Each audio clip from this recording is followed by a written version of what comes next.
Hello and welcome back to another UCL fantasy video. Today we're taking a look at my matchday 7 team selection. It has been a while, so I am looking at my matchday 6 team right now and don't really know what's going on because it's been over a month, I think, since the last match day. But we have now posted our guide for matchday 7. So if you're looking for clean sheet odds, ball recovery stats, goal odds, everything, injury news, it is all over on that video. So make sure you go and check that out after you watch this one. Make sure you leave a like on this one as well and subscribe because we do UCL fantasy stuff for every single match day, every single week. So looking back at matchday 6, trying to remember what actually happened, I just remember this being an absolutely brilliant match day. I think I was the top 1%, top 0.5% or something for matchday scores with 110 points. Obviously we activated our wild card in matchday 6 and it went absolutely perfectly.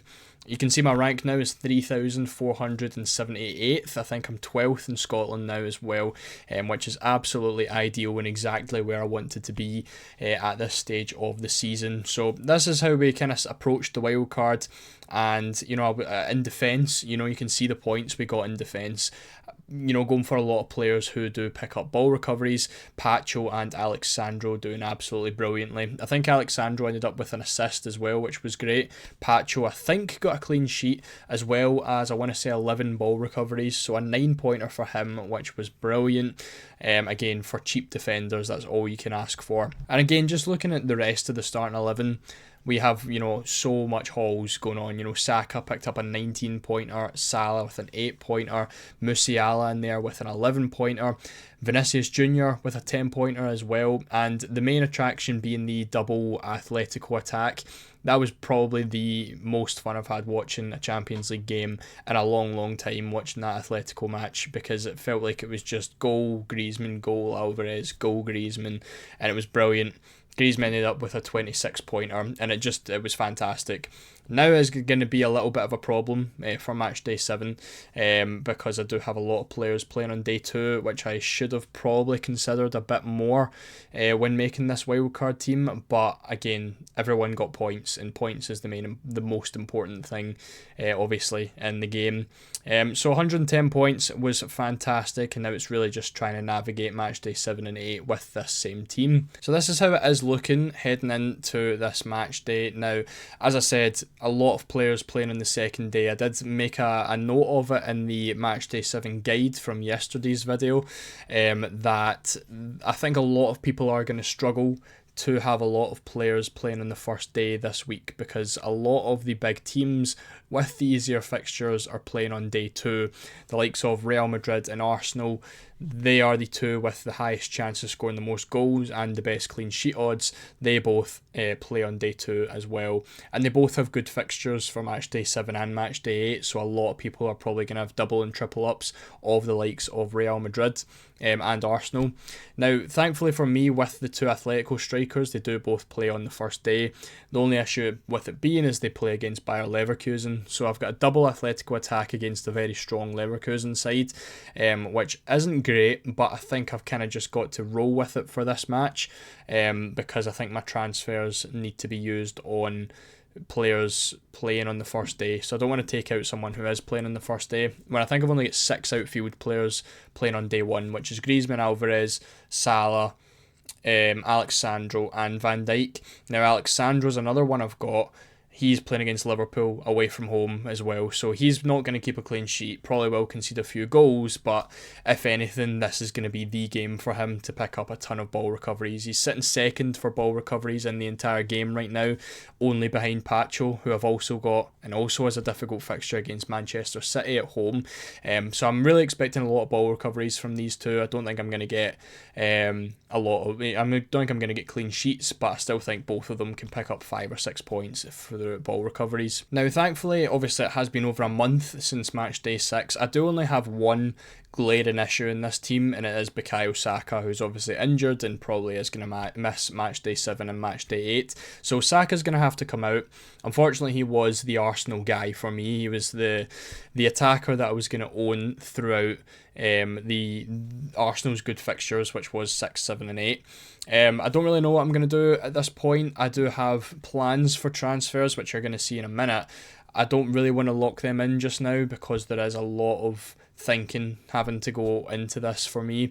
Obviously I don't have a limitless chip, which a lot of people do for match day 8, so I do have to just kind of prioritise having a good team obviously for match day 7, but making sure I don't have to make a lot of transfers when it comes to match day 8 if there's going to be rotation and stuff like that.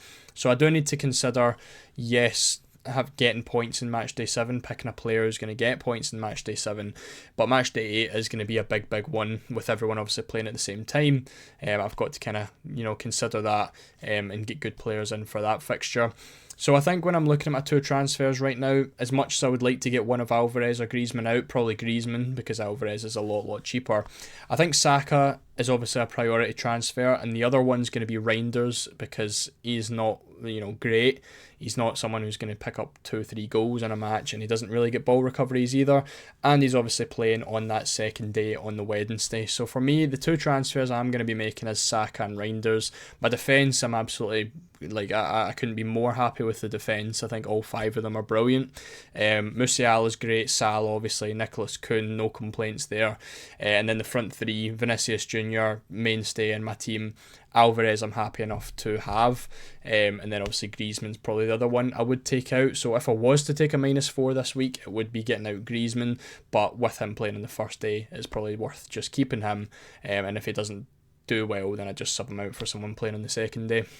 So while I do have a lot of players on the short list who could potentially come in, these are the 2 that I've opted for right now. It's Saka coming out, Reinders coming out, as I've just mentioned, and it's Florian Wirtz coming back in. Now, he is an away fixture against Atletico Madrid, so it's not a really good fixture whatsoever, but he does play Sparta Prague at home in match day 8, so I think when I'm thinking about people using the limitless chip in match day 8, Wirtz is going to be there, Frimpong's going to be there, Grimaldo's going to be there. I currently have no Leverkusen players, so I want to at least make sure I'm covering that off.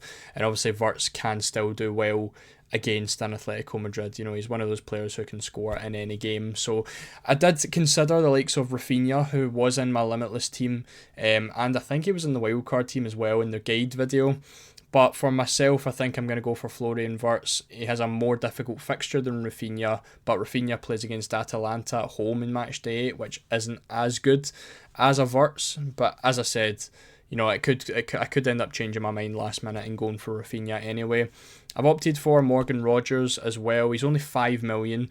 Villa have 2 really nice fixtures. I believe it's Monaco away from home in match day 7, then they've got Celtic at home in match day 8. Rogers is obviously doing really well in the Premier League, and for over only 5 million, it's actually really ideal for me as well because it allows me to then put Griezmann to Harry Kane in match day 8. If I swap back over to my team now, obviously you can see here I've got Morgan Rogers, I've got Florian Wirtz coming in, and then Harry Kane's just a template for what's going to happen in match day 8. So I've got 2.1 million in the bank. Forget Harry Kane right now, he is still Griezmann, but I can move Griezmann to Harry Kane, and that would free up, I want to say 0.6 million for my final transfer. Now Harry Kane plays against Slovan Bratislava at home in match day 8, so I definitely want that Bayern triple up. That's going to be Kim, Musiala and Kane. The reason I'm not doing Kane now is because he's got the difficult fixture against Feyenoord away, and he's playing on Wednesday rather than playing on Tuesday. I hope this is all making sense. I feel like it should be. It's quite a difficult one to try to explain when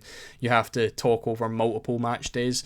But I'm not taking a -4. This week is just going to be Rogers and Wirtz, I think, coming in. I think Rogers is basically going to be nailed to come in for me because he frees up the budget that I need to move Griezmann to Kane in match day 8. It's just that other midfielder that considering a little bit. I do like the likes of Ademola Lookman. They've got Sturm Graz at home, a great fixture for him in match day 7, but they play Barcelona away from home in match day 8, and I don't really want to be stuck with him for that game. Again, Florian Wirtz is the guy I've got right now. Rafinha is another good option, or I could just go to another Arsenal attacker in Martinelli or potentially Trossard as well. So I think Rogers is going to be someone that definitely comes in. Wirtz is the one I'm a little bit more wary about, because obviously it's a hard fixture against Atletico Madrid in match day 7. So still some times to think. I'm going to have a look and see what happens with predicted lineups and stuff, and just news closer to the time, and see what happens, and maybe I'll change my mind by the time that comes round. So that is the team, obviously with Griezmann instead of Harry Kane, as you can see, and hopefully that is enough for me to do well. Obviously, when it comes to match day, I'm going to have 2 more transfers, and I can worry about that when it comes. But I feel like I'm set up well enough in match day 7, that my team's more than capable of doing well. The difficult fixtures for Pacho and Alexandro hopefully is made up from the ball recoveries that they pick up. Alvarez is a bit of a problem with Leverkusen away, but he done really well in match day 6, so I can't really complain too much about that. But that is my team, that is the plans for match day 7. Again, make sure you head over and check the guide video if you want more explanation to basically everything in match day 7. Literally anything you can think of is probably in that video, so make sure you head over there. It's probably linked somewhere on the screen right about now, so head over there. Thank you all so much for watching. Make sure to leave a like if you did enjoy the video. Make sure to subscribe as well, and I'll see you all in the next one.